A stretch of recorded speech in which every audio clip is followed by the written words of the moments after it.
Hey, this is Nicholas Wilton.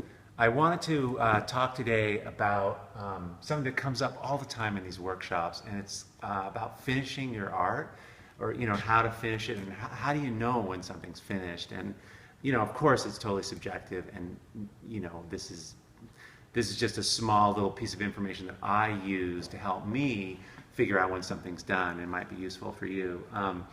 I've been working on this painting, and it's still going, but I'm trying to finish it now. And so I was thinking about this, and how do you know when something's finished, or how do you make it feel? How do you make a painting feel complete? And I think that's a better way to think about it. How can you make it really satisfying? And I like to think about the picture from two places.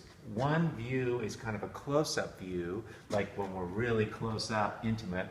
I like to call that the quiet conversation. That's the sort of, it's a conversation that's happening, but it's really quiet, it's more subtle.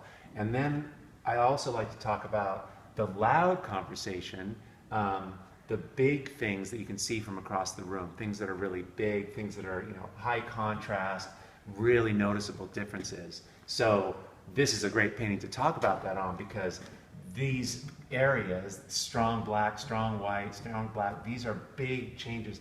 This sort of grid, this checker, black and white striped thing here, from across the room you can really get a sense of what this looks like. And providing that big conversation, these are interesting from across the room. You will notice it when you walk by and come walking over. And then when you get closer, you start seeing more subtle things, more quiet conversations. And on this painting, there's all kinds of color in here. I did pastel under this, and I've scraped through, and there's blue and pink and yellow. There's all kinds of subtlety things happening in here.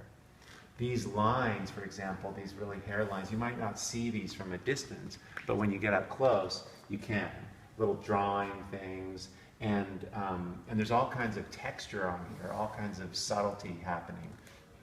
So when the person comes up close, they get a feeling that they get satisfied. It's a different experience up close as opposed to a different experience from far away. And that creates tremendous value. It's not just like, oh, it looks good, and then you get up close. And I think we've all seen this. You're in a museum, you see something amazing, you get up close and you kind of feel, I don't know, a little shortchanged. And I think that's something that I really try to consider. I really work a lot, really close up, a view, a really close up to the work. It's really intimate, and also from far away.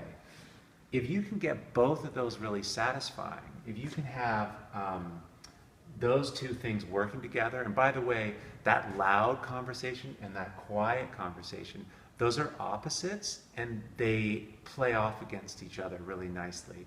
Juxtaposition of opposites, creating differences in your work, is what makes it engaging, what makes it really interesting.